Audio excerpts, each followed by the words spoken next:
I would like to know what you're seeing at the auctions. I know that the one auction you went to, they had the lowest level of cars available that you've seen in quite some time. Has that been the case at others?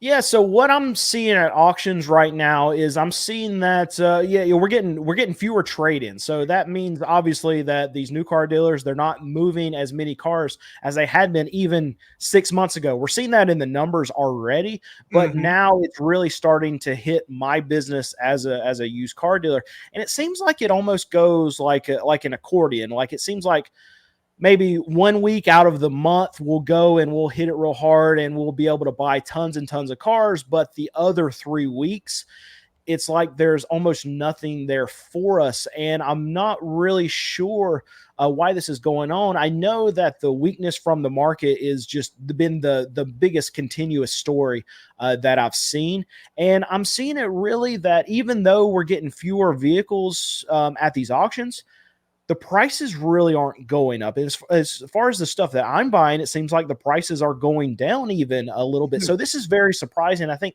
very telling for this market, at least for used car dealers, from what I'm observing, is that even though the inventory is getting weaker, that the level of demand coming from these used car dealers is not going up, so it's not causing the prices to go up, and that's a worry that I have for these used car dealers. Is that okay? Even though prices should be going up at auctions, they're not. So that means they too, like these new car dealers, are having a hard time selling cars. And I wonder if it comes down to the banks. I know I'm hearing from a lot of these used car dealers that, yeah, they have interest in their cars, but when they go to get these customers approved for loans, that there so many of them are getting denied. And I know that's the kind of the data that you guys are seeing over there too when you're scraping through this data at Car Edge, that it's getting a lot harder for consumers to get into cars.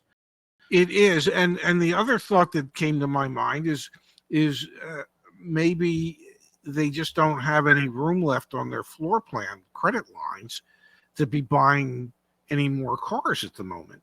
Have have has there been? I mean, we're at the 24th of September, so we're 3.5 weeks in. Has there been like a really good week that you've seen this month to buy cars, or has it been a pretty poopy month all around when it comes to the auctions? This month's been rough. Actually, last month was a lot better for us, and but I thought it was going to be a trend that was going to get better. I had a conversation with Alex, my mechanic, who buys a lot of cars from me, and my office manager. I was like, okay, I think the worst is past, and maybe some of these new car dealers are starting to be able to move some metal, and that's why we're seeing a few more cars at auction, and we're able to buy a lot more cars. We had a great August, and usually that's not the case Mm-hmm. because it's back to school. People usually aren't buying cars, so typically it's slow for us. But we had a great August because we were able to sell a lot of cars because we were able to buy a lot of cars for good prices at auction. But I feel like maybe what actually happened was there was some holdover from the CDK outage. And Mm-hmm. that's why we saw more vehicles, because maybe some of these dealers were holding on to inventory because they couldn't catalog it yet. And that's why we saw this bump in August. But now all that pull forward in supply or whatever is now gone.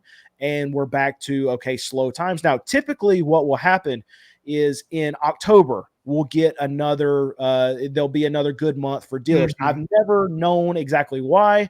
In October, it's been good, but for at least for used car dealers, I don't know. I can't speak for new dealers, but for used car dealers, October is usually a pretty good month. I don't know why, but it always has been. So I'm hoping that this October is going to be similar to that, but I'm not really expecting good things because I know these franchise dealers are having such a hard time, and because of that, these cars just aren't getting to me. Well, and we do know that new car inventory levels are just under 3 million vehicles, which is, I don't know, close to 2 million vehicles more than it had been 2.5, 3 years ago. Um, so as long as my suspicion is that this is not going to be a particularly strong new car month. That's just my supposition. And if that's the case, then yeah, you would definitely see it impacting you and what's going on at the auctions. Because if if new car dealers are having a tough time selling cars, that means they're just not taking trade-ins.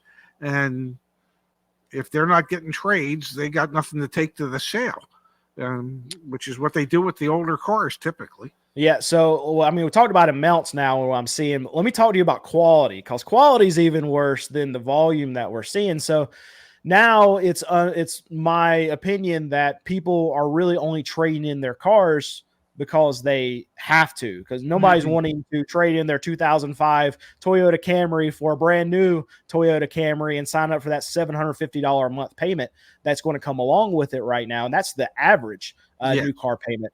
So what we're seeing is that the quality is greatly going down, because on top of trade-ins where people only trade in because they have to and not because they want to upgrade to that car, but we're seeing more repos come through the system too. And that's coming to the auctions.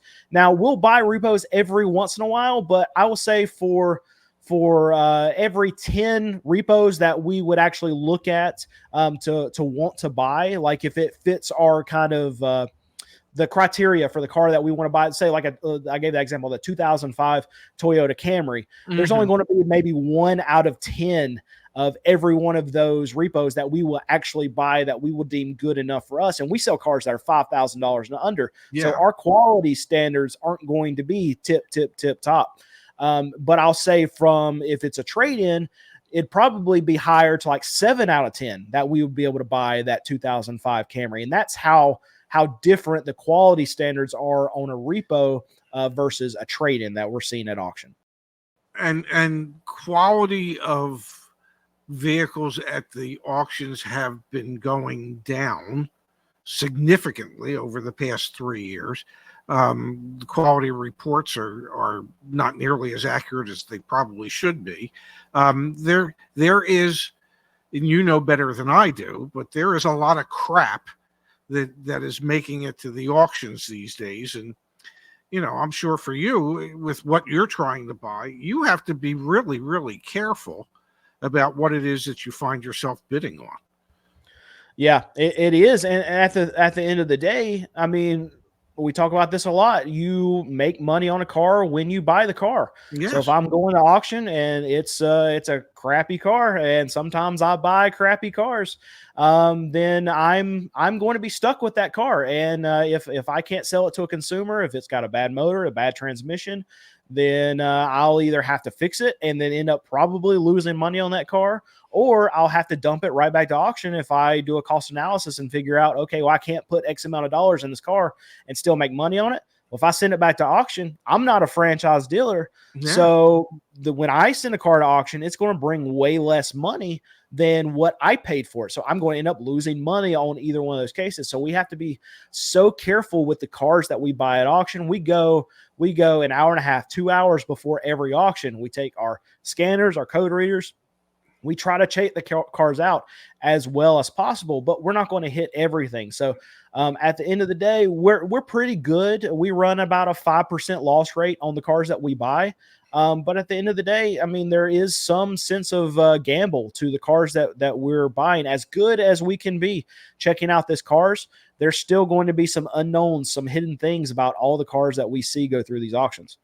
There's always a risk, whether a dealership's trading a young 2-year-old car or they're trading a 12-year, there's always risk. So there's no guarantees when you buy a car, a used car. And so bless you for being in the field that you're in, trying to do the best that you can in order to assure your customers that they're getting a decent enough vehicle that's safe enough for them to drive, and you've invested enough time, effort, and energy to make sure that it is for them.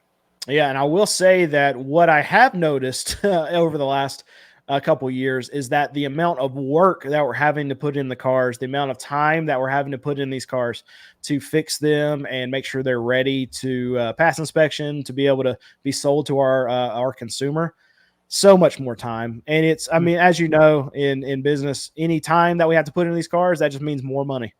Oh, absolutely. And you're no different than anybody else. You want to turn the stuff as quickly as you possibly can. They're not going up in value. So, yeah. All right, Ray. Well, I think we did good today. Is there anything else that you want to talk about? Is there you want to hit any questions real quick? I'm at your mercy. What do you want to do?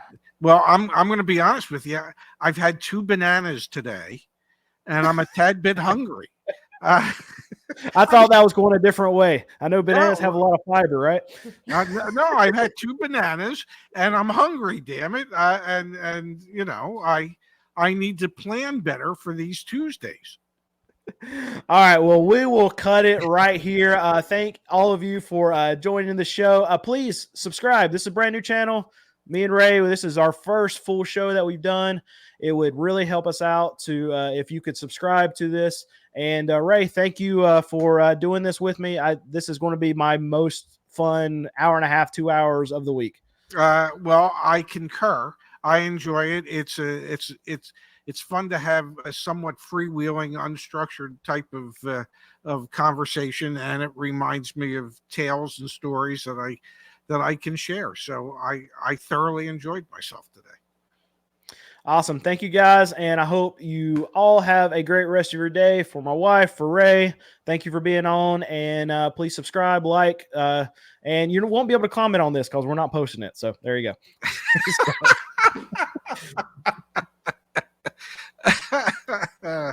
That was fun.